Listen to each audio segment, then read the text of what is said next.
నమస్కారం. ఘంటారావానికి స్వాగతం. ముందుగా ప్రధానాంశాలు. హైదరాబాద్ అభివృద్ధిలో ప్రవాసులు భాగస్వామ్యం కావాలి.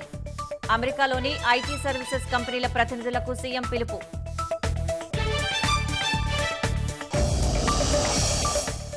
కొత్త రేషన్, హెల్త్ కార్డుల కోసం మంత్రివర్గ ఉపసంఘం. అర్హతలు, విధి విధానాలు ఖరారు చేయనున్న సబ్ కమిటీ.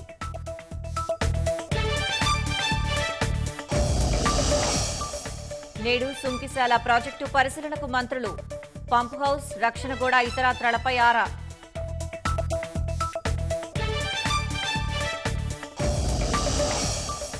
కృష్ణమ్మ పరవళ్లతో సాగర్కు భారీ వరద ప్రవాహం.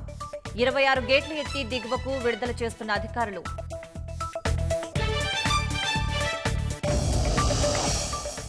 బంగ్లాదేశ్ తాత్కాలిక ప్రభుత్వ సారథిగా యూనస్ ప్రమాణ స్వీకారం. దేశానికి మరోసారి స్వాతంత్ర్యం వచ్చిందని స్పష్టీకరణ.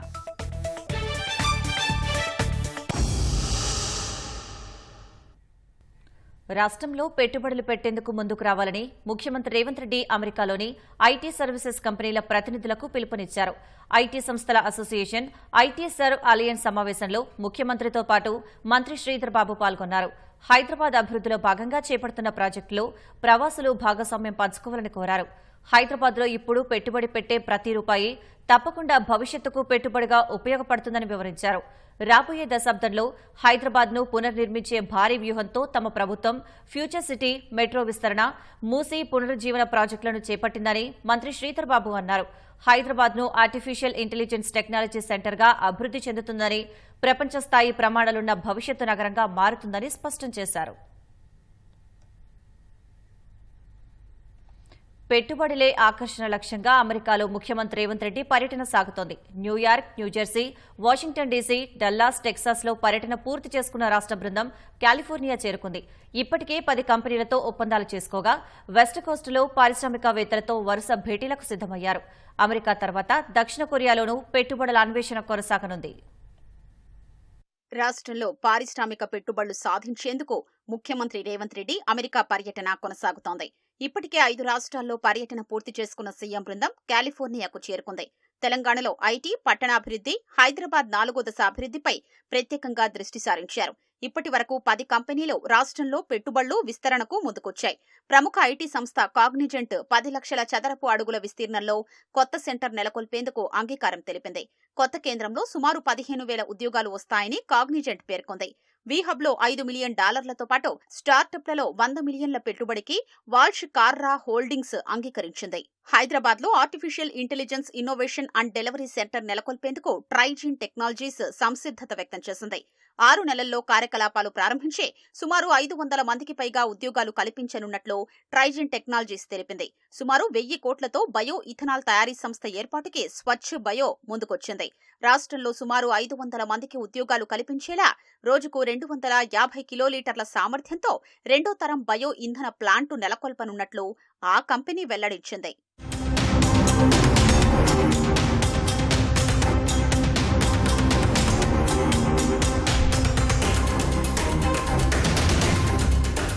హైదరాబాద్లో డేటా మేనేజ్మెంట్ సెంటర్ ఏర్పాటుకు ఆర్సీసీఎం ఒప్పందం చేసుకుంది. వచ్చే 2 ఏళ్లలో 500 మంది సాంకేతిక నిపుణుల్ని నియమించనున్నట్లు ఆ కంపెనీ తెలిపింది. రాష్ట్రంలో ఫార్మా గ్లాస్ ట్యూబ్ తయారీ కేంద్రం ఏర్పాటు చేయనున్నట్లు కార్నింగ్ ఇన్కార్పొరేటెడ్ సంస్థ ప్రకటించింది. పరిశ్రమల్లో సాంకేతిక ఆవిష్కరణలు, నైపుణ్యాభివృద్ధి కోసం రాష్ట్ర ప్రభుత్వంతో కార్నింగ్ కంపెనీ ఒప్పందం చేసుకుంది. హైదరాబాద్ జీనోమ్ వ్యాలీలో సుమారు 1000 మందికి ఉద్యోగాలు కల్పించేలా 400 కోట్లతో ఇంజెక్టబుల్స్ తయారీ కేంద్రం ఏర్పాటు చేయనున్నట్లు వివింట్ ఫార్మా ప్రకటించింది. సుమారు 4 లక్షల చదరపు అడుగుల్లో విస్తరణకు హెచ్సీఏ హెల్త్ కేర్ ఒప్పందం చేసుకుంది. టెక్నాలజీస్ డెవలప్మెంట్ సెంటర్ ఏర్పాటు చేసేందుకు అంతర్జాతీయ ఆర్థిక సేవల సంస్థ చార్లెస్ స్క్వాబ్ ఒప్పందం చేసుకుంది. రాష్ట్ర ప్రభుత్వం చేపట్టనున్న పలు కీలక ప్రాజెక్టుల్లో భాగస్వామ్యానికి ప్రపంచ బ్యాంకు సంసిద్ధత వ్యక్తం చేసింది. మూసీ పునరుజ్జీవన project, skill university, citizen health care, Hyderabad 4.0 future city అభివృద్ధిలో భాగస్వామ్యం కావాలన్న సీఎం రేవంత్ వినతికి ప్రపంచ బ్యాంకు సానుకూలంగా స్పందించింది.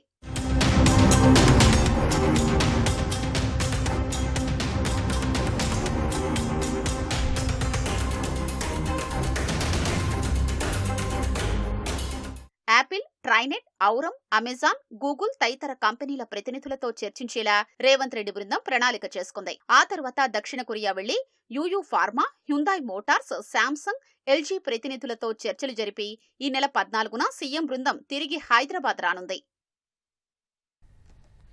భూములు, భవంతులు, ఖాళీ స్థలాల రిజిస్ట్రేషన్ మార్కెట్ విలువలు పెరుగుతాయన్న ప్రభుత్వ ప్రకటనతో రిజిస్ట్రేషన్ల సంఖ్య భారీగా పెరిగింది. ఏప్రిల్ నుంచి జూలై వరకు తొలి 4 నెలల్లో 355 కోట్లు అదనంగా రాబడి వచ్చింది. ఆగస్టు నుంచి మార్కెట్ విలువలు పెరుగుతాయని షెడ్యూల్ విడుదల చేయడంతో గత కొన్ని రోజులుగా సబ్ రిజిస్ట్రేషన్ కార్యాలయాల్లో రద్దీ నెలకొంది. 2-3 నెలల తర్వాత రిజిస్ట్రేషన్లు చేయించుకోవాల్సిన వారు ముందే చేయించుకుంటున్నట్లు స్టాంపులు, రిజిస్ట్రేషన్ల శాఖ అధికారులు చెబుతున్నారు. భూములు, భవంతులు, ఖాళీ స్థలాల రిజిస్ట్రేషన్ల మార్కెట్ విలువలు సవరించాలని రాష్ట్ర ప్రభుత్వం నిర్ణయించి షెడ్యూల్ విడుదల చేసింది. ఈ నెల నుంచి సవరించిన విలువలు అమల్లోకి తెచ్చేందుకు అవసరమైన కసరత్తు చేస్తున్నట్లు ప్రకటించింది. అయితే నిర్దేశించిన సమయంలో క్షేత్రస్థాయి పరిశీలన చేసి శాస్త్రీయబద్ధంగా విలువలు పెంచారని ప్రభుత్వం స్పష్టం చేయడంతో రెవెన్యూ, రిజిస్ట్రేషన్ శాఖలు విలువల సవరణపై ప్రత్యేక దృష్టి పెట్టాయి. క్షేత్రస్థాయిలో పర్యటించి ప్రస్తుతం అమలవుతున్న మార్కెట్ విలువలు, బహిరంగ మార్కెట్ విలువలతో కూడిన నివేదికల్ని సబ్ రిజిస్ట్రేషన్ కార్యాలయాల వారీగా స్టాంపులు, రిజిస్ట్రేషన్ శాఖ ఐజీ కార్యాలయానికి చేరాయి. స్టాంపులు, రిజిస్ట్రేషన్ శాఖ కమిషనర్గా జ్యోతి బుద్ధప్రకాష్ నియమితులు కావటం వల్ల ఆయనతో చర్చించాక కసరత్తు కొనసాగించాల్సి రావడంతో కొంత ఆలస్యమైనట్లు అధికారులు చెబుతున్నారు. ఈ నెల నుంచి విలువల పెంపు అమల్లోకి రావాల్సిన మరికొంత ఆలస్యమయ్యే అవకాశం కనిపిస్తోంది.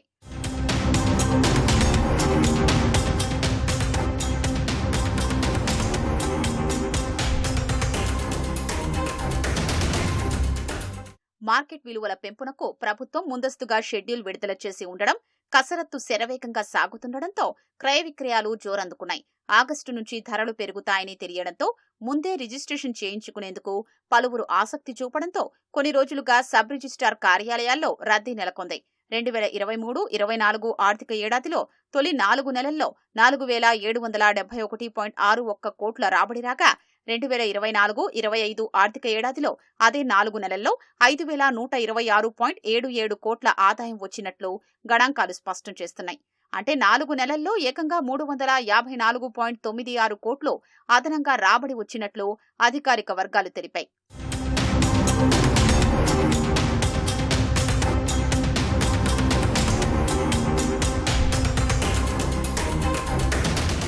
స్టాంపు డ్యూటీ, రిజిస్ట్రేషన్ ఫీజు, ఇతరత్రా సేవల ధరలు సవరించారని రాష్ట్ర ప్రభుత్వం యోచిస్తోంది. వాటిని శాస్త్రీయబద్ధంగా పెంచారన్న మంత్రి పొంగులేటి ఆదేశాలతో దేశంలోని కనీసం 5-6 రాష్ట్రాల్లో పర్యటించి అక్కడ అమలవుతున్న తీరును అధ్యయనం చేసి మెరుగైన రీతిలో ఇక్కడ అమలు చేయాలని రిజిస్ట్రేషన్ శాఖ యోచిస్తోంది. సెప్టెంబర్లో సవరించిన ధరలు అమల్లోకొచ్చే అవకాశం ఉందని అధికార వర్గాలు అంచనా వేస్తున్నాయి. కృష్ణమ్మ పరవళ్లతో నాగార్జున సాగర్ కలకలలాడుతోంది. ఎగువ నుంచి సాగర్లోకి 2,53,000 క్యూసెక్కులు వస్తుండటంతో అధికారులు 26 గేట్లను ఎత్తి వరద నీటిని దిగువకు విడుదల చేస్తున్నారు. నాగార్జున సాగర్ పూర్తిస్థాయి నీటి మట్టం 590 అడుగులు కాగా ప్రస్తుతం 585 అడుగులుగా ఉంది. నిన్నటి వరకు 18 గేట్ల ద్వారా నీటిని విడుదల చేయగా వాటిపై భారం పడకుండా 26 గేట్లు ఎత్తినట్లు అధికారులు తెలిపారు. దాదాపు 2 ఏళ్ల తర్వాత నాగార్జున సాగర్ 26 గేట్లు తెరుచుకున్నాయని వెల్లడించారు. మరోవైపు శ్రీశైలం జలాశయం 10 గేట్లను ఎత్తి వరద నీటిని సాగర్లోకి విడుస్తున్నారు. శ్రీశైలం నీటి మట్టం 885 అడుగులు కాగా ప్రస్తుతం 882 అడుగులుగా ఉంది.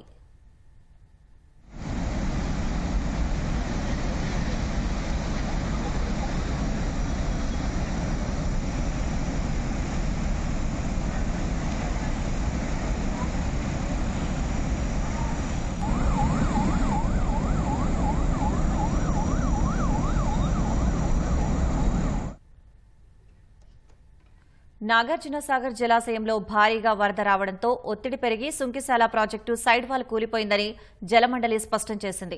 5 నిమిషాల వ్యవధిలోనే గోడ కూలిందన్న జలమండలి గోడను సదరు నిర్మాణ సంస్థే పునర్నిర్మిస్తుందని తెలిపింది. అందుకు అవసరమైన ఖర్చును నిర్మాణ సంస్థే భరిస్తుందని వెల్లడించింది. ఈ ఘటన వల్ల హైదరాబాద్కు తాగునీటి సరఫరాకు ఎలాంటి ఆటంకం కలగదని జలమండలి వివరించింది. హైదరాబాద్ మహానగర ప్రజల దాహార్తి తీర్చేందుకు నల్గొండ జిల్లా పెద్దఊర మండలంలో సుంకిశాల వద్ద నిర్మిస్తున్న ప్రాజెక్టులో సైడ్ వాల్ కూలిన ఘటనపై జలమండలి వివరణ ఇచ్చింది. ఈ ప్రాజెక్టును మేఘా ఇంజనీరింగ్ సంస్థ టెండర్ దక్కించుకుని ఇంటెక్ వెల్లో సంపు, పంప్ హౌస్, 3 టన్నెళ్లు, పంప్ హౌస్ సూపర్ స్ట్రక్చర్ను నిర్మిస్తుంది. సుంకిసాల ప్రాజెక్టు ఇంటెక్వెల్ పనులు 60%, పంపింగ్ మెయిన్ పనులు 70%, ఎలక్ట్రోమెకానికల్ పనులు 40% పూర్తయినట్లు జలమండలి తెలిపింది. ఆ ప్రాజెక్టును వర్షాభావ పరిస్థితులు, వేసవి కాలంలో నిరంతరాయంగా హైదరాబాద్ నగరానికి నీటి సరఫరా చేయడానికి నిర్మిస్తున్నట్లు జలమండలి వెల్లడించింది. 2021 జూలైలో పనులు ప్రారంభం కాగా రిజర్వాయర్ టన్నెల్ వైపున్న సైడ్ వాల్స్ 2023 జూలైలోనే పూర్తి చేశారని తెలిపింది. 2023 డిసెంబరు నాటికి మొత్తం 4 సైడ్ వాల్ బ్లాకుల్లో 3 సైడ్ వాల్ బ్లాకులు రిజర్వాయర్ ఫుల్ లెవెల్ ఎత్తు వరకు పూర్తయ్యాయని, సంపు ఫ్లోర్ లెవెల్ 137 ఉండగా 43 మీటర్ల నిర్మాణం పూర్తి చేశారని వివరించింది. ఈ ఏడాది జనవరి నాటికి 4 side wall block roof slab level వరకు పనులు పురోగతిలో ఉన్నట్లు జలమండలి తెలిపింది. వచ్చే వేసవిలోగా నీరు అందించాలనే ఉద్దేశంతో మిడిల్ టన్నెల్ పూర్తి చేయడానికి ఏజెన్సీ నిర్ణయం తీసుకుంది. ఆ ప్రకారం సంపు వైపు టన్నెల్ పై గేటును ఏర్పాటు చేశారు. రిజర్వాయర్ వైపున్న మట్టిని తొలగించారు. రిజర్వాయర్ కు వరద ఆలస్యంగా వస్తుందని ఏజెన్సీ భావించింది. మిడిల్ టన్నెల్ కోసం గేట్ ఫిక్సింగ్ పనులు చేపట్టింది. జూలై 29, 30, 31న గేటు బిగుంపు పనులు జరిగాయి. ఆ సమయంలో నాగార్జున సాగర్ కు ఒక్కసారిగా 3.5 లక్షల క్యూసెక్కుల ప్రవాహం రావడంతో నీళ్లు టన్నెల్లోకి చేరాయి. టన్నెల్ గేట్ ధ్వంసమై అనుసంధానంగా ఉన్న సైడ్ వాల్ కూలిపోయింది. ఇదంతా 5 నిమిషాల స్వల్ప వ్యవధిలోనే జరిగిందని జలమండలి వివరించింది. రిజర్వాయర్ సంపు పూర్తిస్థాయి నీటిమట్టంతో నిండింది. ప్రస్తుత నీటిమట్టం తగ్గిన తర్వాత దెబ్బతిన్న సైడ్ వాల్ భాగాన్ని నిర్మాణ సంస్థ సొంత ఖర్చుతో పునర్నిర్మిస్తుందని జలమండలి వివరించింది. పునర్నిర్మాణ పనులకు సుమారు 20 కోట్ల వరకు ఖర్చవుతుందని ప్రాథమికంగా అంచనా వేసింది.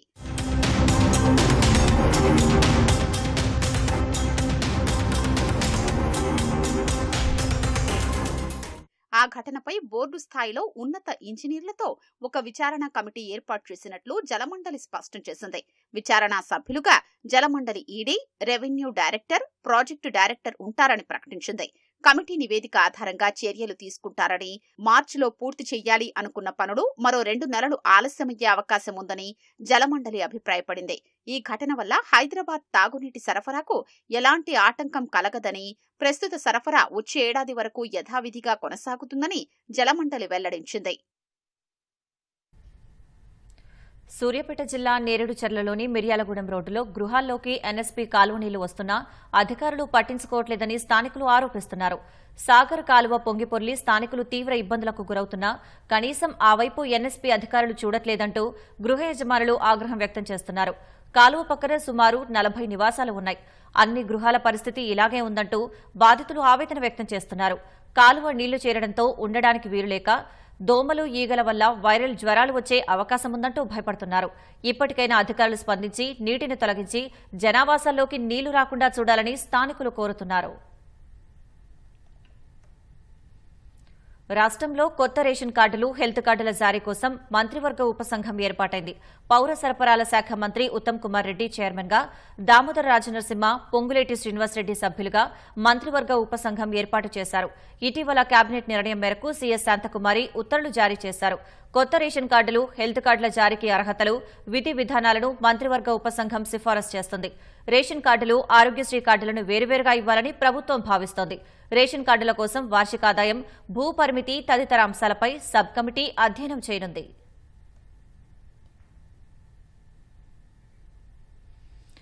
వ్యవసాయ అనుబంధ రా రైస్ మిల్లింగ్ పరిశ్రమను ప్రభుత్వం ఆదుకోవాలని రాష్ట్ర రా రైస్ మిల్లర్స్ అసోసియేషన్ నేతలు తెలిపారు.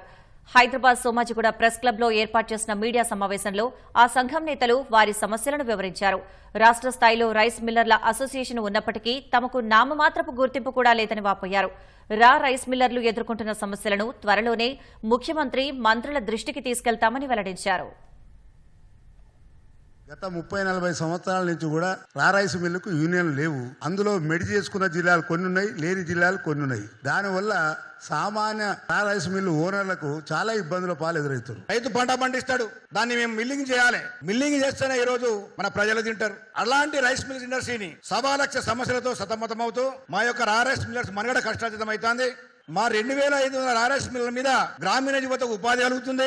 ప్రత్యక్షంగా, పరోక్షంగా ఎన్నో లక్షల మందికి ఈ రాష్ట్రంలో మేము ఉపాధి కల్పిస్తున్నాం. మా ఇబ్బందులను ప్రభుత్వ పెద్దలకు తీసుకుపోయే రిప్రజెంటేషన్ ఇచ్చే ప్రతినిధులు లేరు కాబట్టి మేము ఒక ప్రతినిధిగా, మేము ఒక వేదిక ఏర్పాటు చేసుకుంటామని చెప్పి మనం చేస్తున్నాను. హైదరాబాద్ విద్యానగర్లో ఊహించని సంఘటన చోటు చేసుకుంది. చెయ్యెత్తిన ఆర్టీసీ బస్సును ఆపలేదంటూ మద్యం మత్తులో ఓ మహిళ ఖాళీ బీరు సీసాతో బస్సు అద్దం పగలగొట్టింది. వెంట తీసుకొచ్చిన పాముతో కండక్టర్ను బెదిరిస్తూ రోడ్డుపై గందరగోళం సృష్టించింది. దమ్మాయిగూడకు చెందిన బేగం అలియాస్ ఫాతిమా బీబీ అలియాస్ ఆసిం నిన్న సాయంత్రం విద్యానగర్ చౌరస్తాలో దిల్సుఖ్ నగర్ డిపో బస్సును ఆపాలంటూ చెయ్యెత్తింది. స్థానికంగా మూలమలుపు ఉండడం, రద్దీతో డ్రైవర్ అక్కడ బస్సు ఆపలేదు. ఆగ్రహించిన మహిళ తన వద్ద ఉన్న ఖాళీ బీరు సీసాతో బస్సు వెనక అద్దం పగలగొట్టింది. అనంతరం డ్రైవర్ బస్సును ఆపడంతో కండక్టర్ స్వప్న బస్సు దిగి బేగం వద్దకు వెళ్లి పారిపోకుండా గట్టిగా పట్టుకుంది. వదిలించుకోవాలని ఆమె ప్రయత్నించినా సాధ్యపడకపోవడంతో తన సంచిలో పాము ఉందంటూ కండక్టర్ను బెదిరించింది. ఆ తర్వాత 4 అడుగుల పొడవున్న జెర్రిపోతు పామును బయటకు తీసి కండక్టర్పై విసరడంతో ప్రయాణికులు, స్థానికులు భయంతో అక్కడి నుంచి పరుగులు తీశారు. ఘటనా స్థలానికి చేరుకున్న పోలీసులు బేగంను అదుపులోకి తీసుకున్నారు. పాము కోసం వెతికినా దొరకలేదు. ఆమె మద్యం మత్తులో ఉందని నిర్ధారించారు. కేసు నమోదు చేసి దర్యాప్తు చేస్తున్నట్లు తెలిపారు.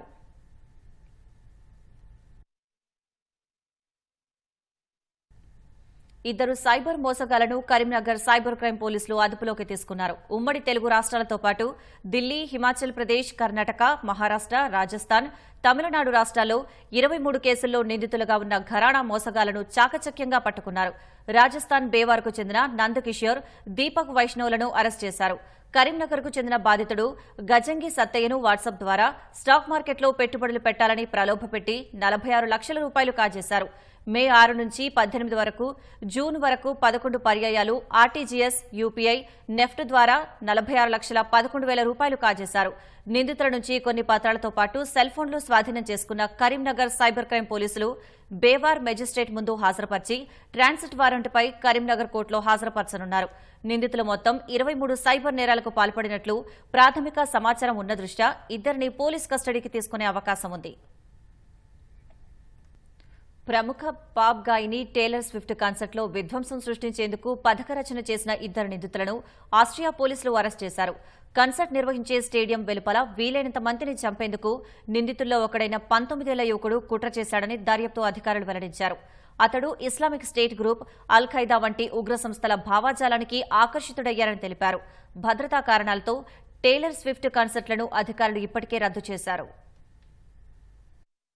భద్రతా కారణాల దృష్ట్యా ఆస్ట్రియా రాజధాని వియన్నాలో జరగాల్సిన టేలర్ స్విఫ్ట్ కన్సర్ట్ రద్దయింది. మ్యూజిక్ కచేరీలో విధ్వంసం సృష్టించేందుకు పథక రచన చేశారన్న అనుమానంతో ఇద్దరు నిందితులను పోలీసులు అరెస్ట్ చేశారు. నిందితుల్లో ఒకడైన 19 ఏళ్ల యువకుడు ఇస్లామిక్ స్టేట్ గ్రూప్, అల్ ఖైదా వంటి ఉగ్రవాద సంస్థల భావజాలానికి ఆకర్షితుడయ్యాడని దర్యాప్తు అధికారులు వెల్లడించారు. జూలై నుంచి అతడు దాడి చేసేందుకు ప్రణాళికలు రచించాడని తెలిపారు. స్టేడియం వెలుపల ప్రేక్షకులను చంపేందుకు కత్తులు, బాంబులు వాడేందుకు నిశ్చయించుకున్నాడని చెప్పారు. అతడి నివాసంలో రసాయనాలతో పాటు సాంకేతిక పరికరాలను స్వాధీనం చేసుకున్నట్లు దర్యాప్తు అధికారులు పేర్కొన్నారు. రెండో నిందితుడి నివాసంలో ఇస్లామిక్ స్టేట్, అల్ ఖైదా ఉగ్రవాద సంస్థలకు చెందిన సాహిత్యాన్ని గుర్తించినట్లు తెలిపారు.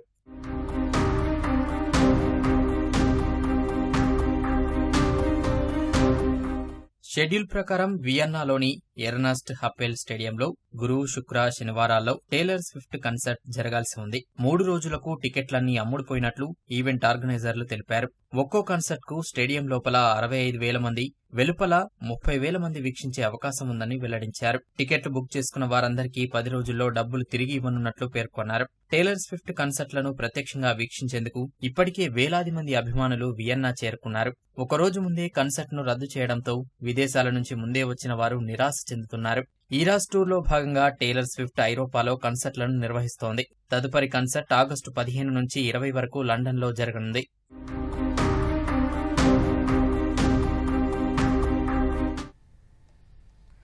రెండు నెలలకు పైగానే అంతర్జాతీయ అంతరిక్ష కేంద్రం ISSలో ఉండిపోయిన ఇద్దరు వ్యోమగాములను ఎలా ఎప్పుడు తిరిగి తీసుకురావాలనే అంశంపై నాసా మల్లగుల్లాలు పడుతోంది.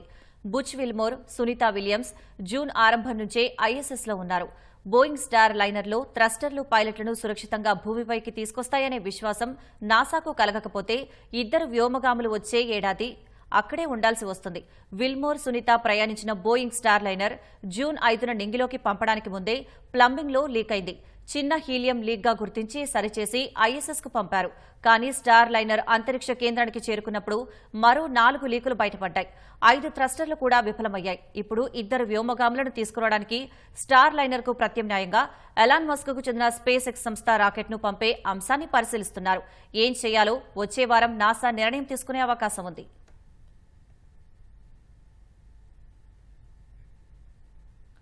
సిద్దిపేట జిల్లా మిరుదొడ్డి మండలం అందెలోని ప్రభుత్వ పాఠశాలలో విద్యార్థులకు మాక్ పోలింగ్ నిర్వహించారు.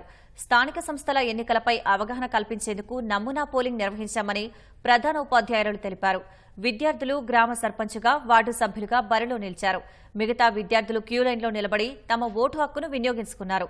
విద్యార్థులకు స్థానిక సంస్థల ఎన్నికలు ఏ విధంగా జరుగుతాయో, ప్రజాప్రతినిధులను ఎలా ఎన్నుకుంటారో ఈ నమూనా పోలింగ్తో అవగాహన కల్పించామని ప్రధాన ఉపాధ్యాయులు పేర్కొన్నారు.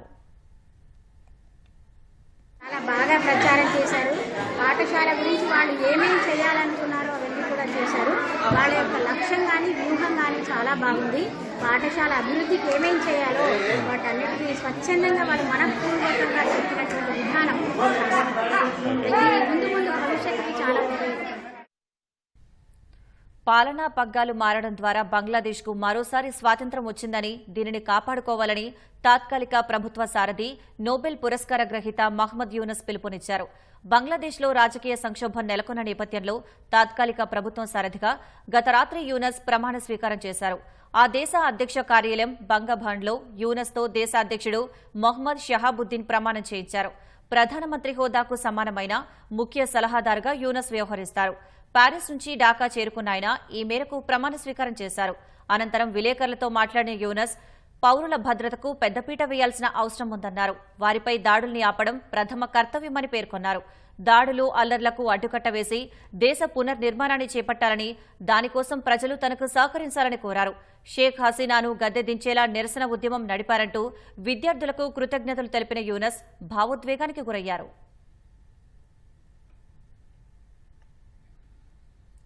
నాగరాజు, నాగజ్యోతి, నాగరాణి, నాగచైతన్య ఇలా ఏ ఇంట్లో చూసినా అవే పేర్లు. అవునండి, ఇలా నా అక్షరంతోనే ఆ గ్రామంలో అత్యధికులు ఉంటారు. నిత్యం నాగదేవతను కొలుస్తూ నా అనే అక్షరం కలిసేలా నామకరణం చేస్తూ అందరినీ ఆకర్షిస్తుంది జగిత్యాల జిల్లాలోని నాగులపేట గ్రామం. ఇవాళ నాగుల పంచమి సందర్భంగా ఈటీవీ ప్రత్యేక కథనం. దేశ సంస్కృతిలో నాగదేవత పూజకు గొప్ప విశిష్టత ఉంది. ఏటా శ్రావణ మాసం శుద్ధ పంచమి రోజున నాగుల పంచమిని జరుపుకుంటారు. నిత్యం పూజించే నారాయణుడి శేషశయనుడి పర్వమే ఈ నాగపంచమి. అయితే నాగుల పంచమికి జగిత్యాల జిల్లా నాగులపేటకి ఓ ప్రత్యేకత ఉంది. నాగపంచమి వచ్చిందంటే అక్కడ వెలసిన నాగమ్మ ఆలయం భక్తులతో కిటకిటలాడుతుంది. కోరిన కోరికలు తీర్చే చల్లని తల్లిగా నిత్యం భక్తుల కొంగు బంగారం నాగదేవత. ఎన్నో ఏళ్ల క్రితం గ్రామంలో రైతులు పొలాలు వేసేందుకు భూమిని చదును చేస్తుండగా నాగప్రతిమలు బయటపడ్డాయి. అప్పటి నుంచి గ్రామస్తులు వాటికి విశేష పూజలు నిర్వహించడం మొదలుపెట్టారు. నాగుల చవితి మాదిరిగానే నాగపంచమి రోజు నాగదేవతను పూజించి పుట్టలో పాలు పోస్తారు. సర్పపూజతో సంతాన ప్రాప్తి, రాహుకేతు దోషాలు తొలగిపోతాయని గ్రామస్తులు చెబుతున్నారు.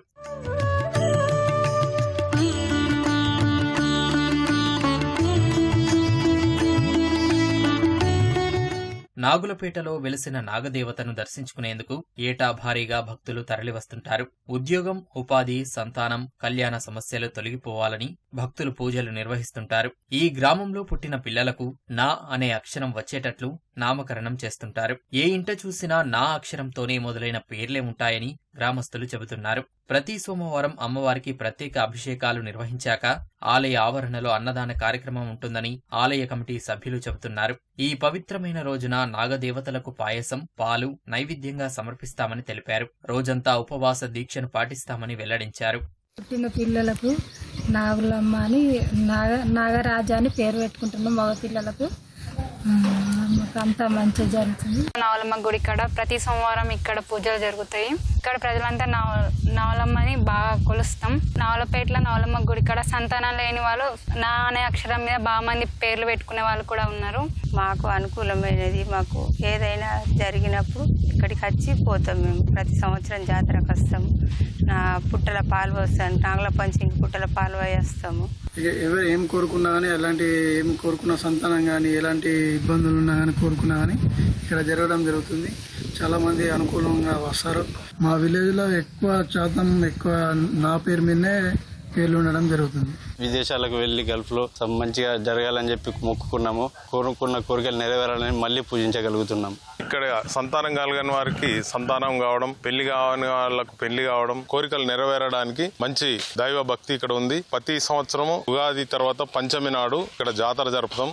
ఇక్కడ చుట్టుపక్కల ఒక 4-5 జిల్లాల నుండి ప్రజలు తరలి వస్తారు. ఇక్కడ పెద్ద ఎత్తున సంతర్పణ అండ్ జాతర కార్యక్రమం జరుగుతుంది. ఇవాళ నాగదేవతకు పాలు సమర్పించడం ద్వారా అమ్మవారి అనుగ్రహం లభిస్తుందని, తద్వారా రక్షణ కల్పిస్తుందని గ్రామస్తులు చెబుతున్నారు.